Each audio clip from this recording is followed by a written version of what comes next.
Natural hair colour కోసం చూస్తున్నారా? అయితే Anoos henna and black expert వాడండి. వేసవికాలం వచ్చిందంటే పెరుగు మజ్జిగ పులిసిపోతూ ఉంటాయండి. ఈ మజ్జిగ పులిసిపోయిన దాన్ని ఏం చేయాలి? అన్నంలో పోసుకొని తినలేము. ఏం చేద్దాం? ఏదో మజ్జిగ చేస్తాం, అందులో కరివేపాకు దబ్బాకు వేసుకుంటాం. ఒకవేళ పులిసిపోయిన మజ్జిగ ఉండి ఎవరు తాగేవాళ్ళు లేరు, దాన్ని వేస్ట్ అయిపోతుంది అని భావిస్తే ఈవినింగ్ స్నాక్కి ఈ పులిసిన మజ్జిగని, పుల్ల పెరుగుని చక్కగా వాడేసుకోవచ్చు. మా చిన్నప్పుడు మా నాయనమ్మ మధ్యాహ్నం భోజనాలు అవుతుండగానే పిండి కలిపి పెట్టేవారు. సాయంకాలం అయ్యేసరికల్లా పునుగులుగా వేసేవారు. చల్ల పునుకులు అంటారు.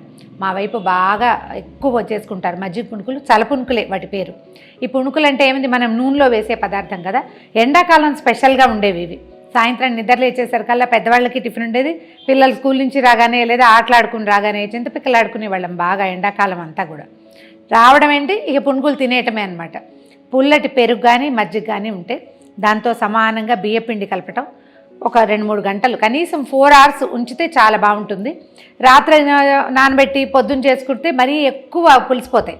అంత కాకుండా కొంచెం మధ్యాహ్నం 12 గంటలకో కలిపితే ఈవినింగ్ 5 o'clockకి 4:30-5 గంటలకి ఈ పుణుకుల్ని నూనెలో వేసేసుకోవచ్చు. బ్రహ్మాండంగా ఉంటాయి. పాతకాలపు వంటకం. మా నాయనమ్మ అంటే నేను 70sలో సంగతి చెప్తున్నాను.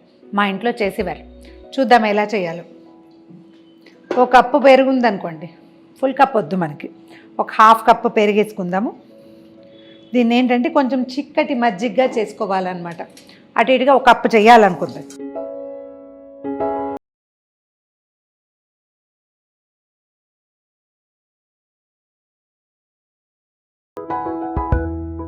ఈ మజ్జిగలో ఏం చేస్తామంటే 1 కప్పు ఫుల్ కప్పు బియ్యపిండి, అంటే అటు ఇటుగా 1 కప్పు మజ్జిగకి 1 కప్పు బియ్యపిండి అనుకోండి. ఇంట్లో చాలామంది ఉంటే ఈజీగా అదో డబ్బా ఇదో డబ్బా పట్టేస్తాయి కదా. దీన్ని కలిపేసుకోవాలి. దీన్ని కొంచెం నిలవ పెట్టాలి కదా, కాసేపు వదిలేసేయాలి. ఈ మిగిలిన ఇంగ్రీడియంట్స్ అన్ని ఇందులో వేసే మనం జీలకర్ర, కరివేపాకు, కొత్తిమీర, పచ్చిమిర్చి, అల్లం అన్నీ సాయంకాలం వేసుకోవచ్చు. జస్ట్ కలిపి ఉంచుకోవాలి అంతే. ఇంకా కొంచెం నీళ్ళు పడతాయి. దీంట్లోనండి గోధుమ పిండి కూడా వేసుకుంటున్నారు ఇవాళ రేపు. మా అక్కయ్య వాళ్ళు చేస్తున్నారు బియ్యపిండి కాకుండా. అంటే ఈ షుగర్ ఉన్న వాళ్ళకి రైస్ అస్సలు పనికిరాదని ఒక భావం ఉంటుంది. దానికోసమని గోధుమ పిండి కూడా వేసుకోవచ్చట. అయితే ఈ గోధుమ పిండి వేసేటప్పుడు చేయవలసిన ఒక ప్రధానమైన విధి ఏంటంటే, ఇందులో వేసే సోడా ఉంటుంది కదా, అది పొద్దునే కలిపేటప్పుడే వేసేసుకోవాలి. బియ్య పిండికి అవసరం లేదు. చూడండి, ఇందులో ఏం చేద్దామంటే ఉప్పు కలిపేసుకుందాము. దీనికి సరిపడా సోడా తర్వాత వేసుకుందాం. ఈ సోడా కూడా ఆప్షనలేనండి, మన ఛాయిస్ని బట్టి. సోడా వేస్తే ఏమవుతుందంటే పుణుకులు బాగా చక్కగా ఎక్కువ నున్నగా వచ్చి అట్రాక్టివ్గా కనబడతాయి. ఒక చిటికెడు వేసుకుంటే బాగుంటుంది. పిండి రెడీగా ఉందండి. దీనికి అంటే మనం ఇందాక నానబెట్టాం కదా, ఒక 4 గంటలు నానింది. సో మిగిలిన ఇంగ్రీడియంట్స్ అన్నీ వేసేసుకుందాం ఇందులో. దీంట్లో ప్రధానంగా దీని ముఖ్యమైన రుచి జీలకర్ర. ఒక 1/2 టీ స్పూను జీలకర్ర, తర్వాత 1/2 టీ స్పూను అల్లం పచ్చిమిర్చి ముక్కలు, తర్వాత కొద్దిగా ఒక 1/2 స్పూను కరివేపాకు సన్నగా కట్ చేశాను. తర్వాత కొత్తిమీర కూడా వేసేస్తాం. ఇందులో ఉల్లిపాయలు చాయిస్ అండి, వేసుకుంటే వేసుకోవచ్చు, నేను వేయట్లేదు. అయితే దీంట్లో ఫైనల్గా ఏం చేస్తామంటే, మనం నూనె పోసే ముందే ఒక చిటికెడు వంట సోడా వేస్తే, ఇది ఆప్షనలే, వేసుకుంటే కొంచెం బాగా చక్కగా ఒప్పుతాయి అన్నమాట. లేకపోయినా మానేయచ్చు. వేసేసాను అంతే. సో ఇది కలిపే లోపల మనం ఏం చేద్దాము, ఇది కలుస్తుంది. ఒక 2 నిమిషాలు వెయిటింగ్ పీరియడ్ ఉంటుంది. నూనె పోసేసుకుందాం మూకుడులో.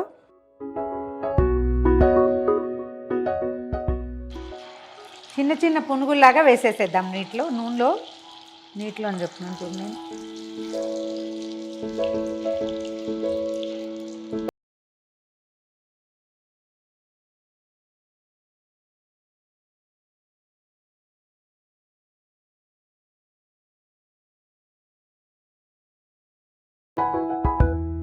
మనం నూనెలో వేసాక ఒక నురుగులాగా వస్తుంది కదా, నురుగు తగ్గిన తర్వాత కదిపితే చక్కగా ఈవెన్గా సర్దుకుంటాయి అన్నీ.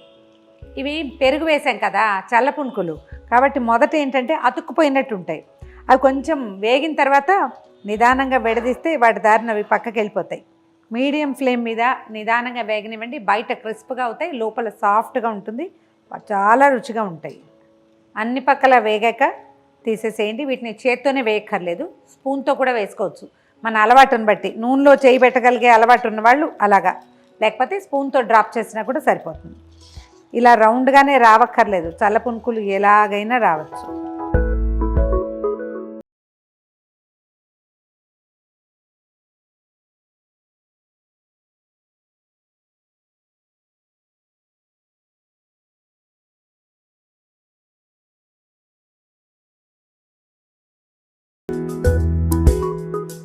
రెండో వాయి వేసేద్దాము.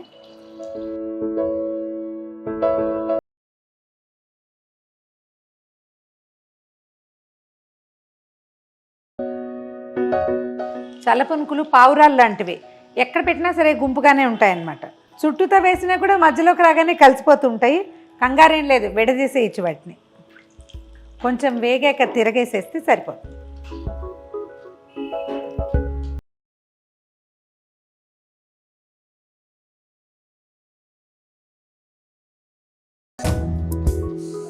చాలా మంచి వాసన వస్తున్నాయి.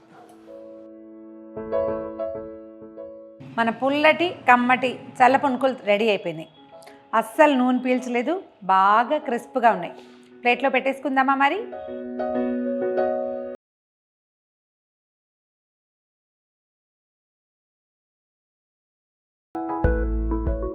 వేడివేడి చల్ల పునుకులు రెడీగా ఉన్నాయండి.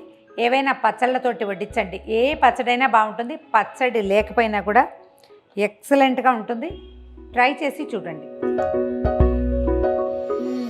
సూపర్, చాలా బాగా కుదిరినాయండి. ప్రయత్నం చేసి చూడండి. ఈ వీడియో కనుక మీకు నచ్చినట్లయితే లైక్ చేయండి, షేర్ చేయండి.